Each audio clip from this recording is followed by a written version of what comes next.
बिलावल भुट्टो जरदारी डट गए। आईनी अदालत ज़रूरी भी है, मजबूरी भी। जिस जिम्मेदारी के लिए जज साहिबान बैठे हैं वो जिम्मेदारी पूरी नहीं हो रही।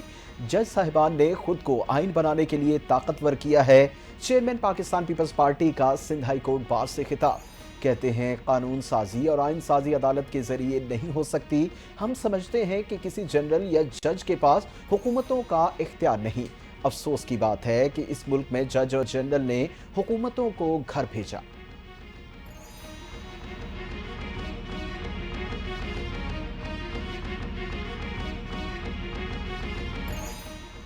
पंजाब इलेक्शन ट्राइब्यूनल्स केस में इलेक्शन कमीशन की अपील पर फैसला महफूज। सुप्रीम कोर्ट ने इलेक्शन कमीशन को ट्राइब्यूनल्स के नोटिफिकेशन जारी करने की इजाजत भी दे दी।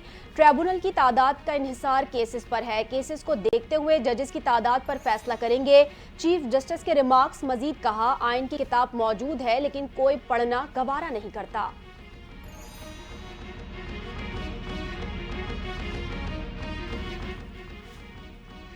पंजाब में इलेक्शन ट्रिब्यूनल की तश्कील। जवाब दहिंदा सलमान अकरम राजा ने चीफ जस्टिस काजी फाजीसा पर एतराज़ कर दिया।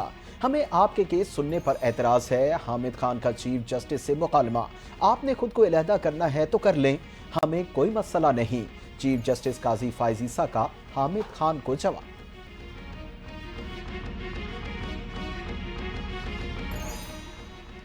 प्रैक्टिस एंड प्रोसीजर तरमीमी ऑर्डिनेंस 2024 सुप्रीम कोर्ट में चैलेंज। तरमीमी ऑर्डिनेंस को आइन से मुतसादिम, इसके तहत होने वाले तमाम इक़दामात को कलअदम करार देने की इस्तदा। ऑर्डिनेंस का इजरा पार्लिमानी जमहूरियत के खिलाफ है। सुप्रीम कोर्ट भी करार दे चुकी कि ऑर्डिनेंस सिर्फ हंगामी हालात में ही जारी हो सकता है। दरख्वास्त गुजार का मौक़िफ़।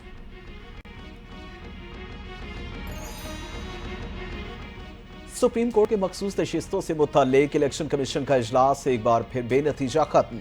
इलेक्शन कमीशन की कानूनी टीम की मजीद रहनुमाई के लिए सुप्रीम कोर्ट से रुजू करने की तजवीज़। इलेक्शन कमीशन का सुप्रीम कोर्ट में मुतफर्रिक दरखास्त दायर करने का फैसला नहीं हुआ।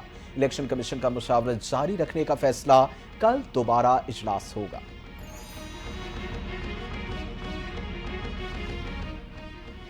मुशीर इत्तलात खैबर पख्तूनख्वा बैरिस्टर मोहम्मद अली सैफ ने चीफ इलेक्शन कमिश्नर पर आर्टिकल 6 के तहत कार्रवाई का मुतालबा कर दिया। कहा, सुप्रीम कोर्ट के तफसीली फैसले का खैर मकदम करते हैं। सुप्रीम कोर्ट ने इलेक्शन कमीशन के 1 मार्च के फैसले को आइन से मुतसादिम करार दिया। इलेक्शन कमीशन के पास अगर मगर का ऑप्शन बाकी नहीं रहा, चीफ इलेक्शन कमिश्नर से पूरा हिसाब लिया जाएगा।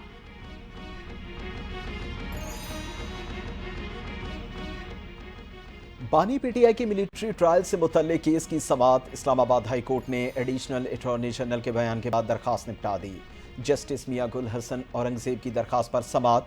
एडिशनल अटॉर्नी जनरल ने अदालत को बताया, बानी पीटीआई के मिलिट्री ट्रायल का फिलहाल कोई फैसला नहीं हुआ। ऐसा कोई फैसला हुआ तो कानूनी तरीक़ेकार अपनाया जाएगा।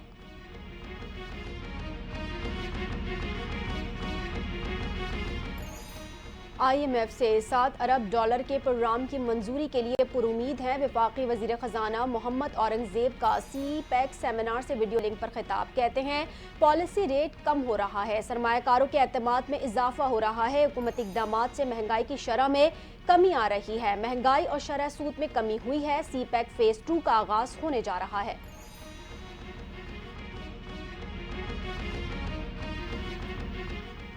कतरी बहरिया के जहाज अलखोर का 36 साल बाद पाकिस्तान आने पर पुरतफाक इस्तकबाल। ISPR का कहना है, कतरी बहरिया के बहरी जहाज की 36 साल बाद पाकिस्तान आमद पर एक तारीखी संग मील है। पाक कतर बहरी जहाज़ों के माबैन मश्क असद अल बहर का इनकाद किया गया है। कतरी बहरिया के जहाज़ के दौरे से दोनों बिरादर मुमालिक के माबैन सिफारती और दिफाई ताल्लुकात को फ़रोग़ मिलेगा।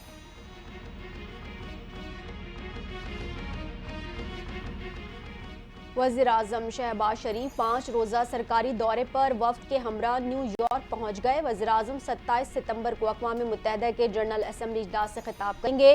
कश्मीर और फ़लस्तीन के तनाज़ात के हल पर जोर देंगे। आलमी इक़्तिसादी ताल्लुकात में मसावात और मालियाती ढांचे में इस्लाहात की अहमियत उजागर करेंगे। मौसमियाती तब्दीलियों समेत इस्लामोफोबिया पर भी मौक़िफ़ से आगाह करेंगे।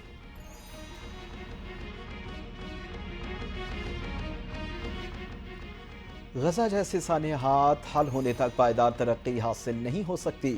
وزیر دفاع خواجہ آصف کا اقوام متحدہ کی فیوچر سمٹ سے خطاب، کہتے ہیں فیوچر پیکج 100 سے زائد ممالک کے لیے ترقی عالمی مالیاتی نظام میں اصلاحات کا موقع فراہم کرتا ہے۔ یہ معاہدہ تب ہی تبدیلی کا باعث بنے گا جب اس میں کیے گئے وعدے پورے کیے جائیں گے۔ ترقی پذیر ممالک کے لیے قرض کے اخراجات کم کرنا ہوں گے۔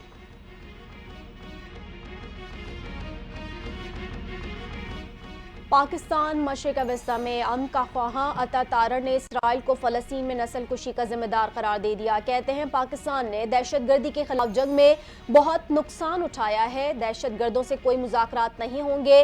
IMF کے ساتھ معاملات حتمی مراحل میں پہنچ چکے، پاکستان میں مہنگائی سنگل ڈیجٹ پر آ گئی ہے۔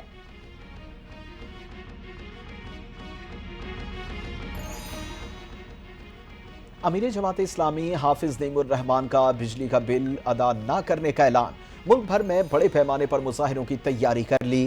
کہتے ہیں IPPs کو چھوٹ ملی ہوئی ہے، ملک میں بے روزگاری بڑھ رہی ہے۔ حق دو عوام تحریک نئے مرحلے میں داخل، 7 اکتوبر کے بعد مزاحمتی تحریک بن جائے گی۔ بجلی بل ادا نہ کرنے کا اعلان۔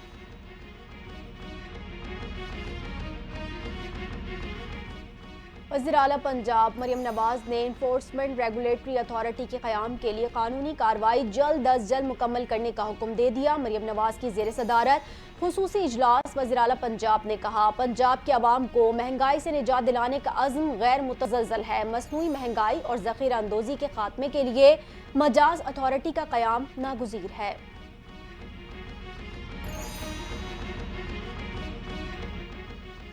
وزیر اعلیٰ سندھ سید مراد علی شاہ کی قیادت میں پیپلز پارٹی کی سندھ حکومت کا ایک اور سنگ میل، سیف سٹی منصوبے کے پہلے مرحلے کا آغاز۔ 7 پول سائٹس نے کام شروع کر دیا، 35 کیمروں سے شہر کی مانیٹرنگ شروع کر دی گئی۔ سینٹرل پولیس آفس میں کنٹرول روم قائم، ڈیٹا سینٹر کے آلات نصب، ویڈیو وال لگا دی گئی۔ منصوبے کے تحت شہر کے مختلف علاقوں میں 1300 کیمرے نصب کیے جائیں گے۔ وزیر اعلیٰ سندھ کو وزیر داخلہ اور IG پولیس کی سیف سٹی منصوبے کی پیش رفت پر بریفنگ۔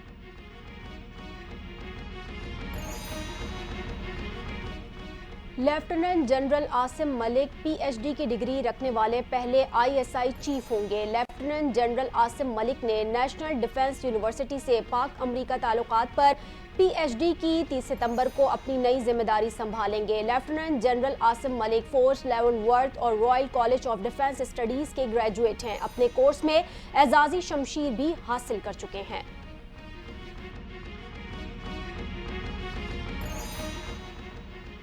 پنجاب کی 13 یونیورسٹیز میں وائس چانسلر کی تقرری کا معاملہ، گورنر سردار سلیم حیدر اور وزیر اعلیٰ مریم نواز کے درمیان اختلافات مزید بڑھ گئے۔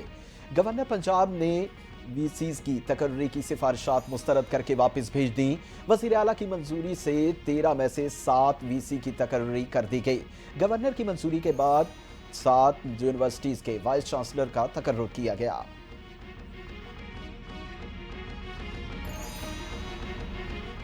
محکمہ داخلہ نے سابق وزیر اعلیٰ پنجاب چوہدری پرویز الہی کا نام پاسپورٹ کنٹرول لسٹ سے نکال دیا۔ رازق الہی اور زارا الہی کا نام بھی ECL لسٹ سے نکال دیا گیا۔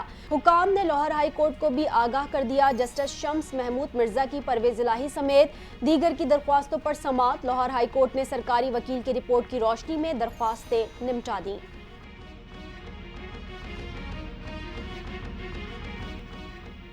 حیدرآباد کے علاقے حسین آباد میں فائرنگ کے واقعے میں پیپلز پارٹی رہنما AD سولنگی جاں بحق، ایک شخص زخمی ہو گیا۔ پولیس کا کہنا ہے AD سولنگی کو 6 گولیاں ماری گئیں۔ واقعہ سولنگی برادری کے 2 گروپس کے جھگڑے کے باعث پیش آیا۔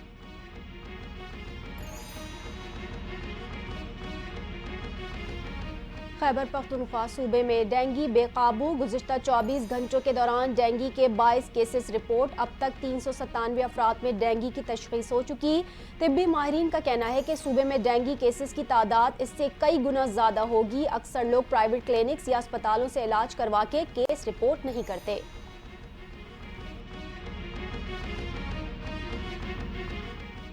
اور ICC women's T20 world cup کے لیے میچ آفیشلز کا اعلان کر دیا گیا۔ ویمنز T20 ورلڈ کپ میں میچ ریفریز اور امپائرز صرف خواتین ہوں گی۔ ورلڈ کپ کے پینل میں 10 امپائرز اور 30 میچ ریفری ڈیوٹی سر انجام دیں گے۔ ویمنز T20 ورلڈ کپ 30 اکتوبر سے دبئی اور شارجہ میں کھیلا جائے گا۔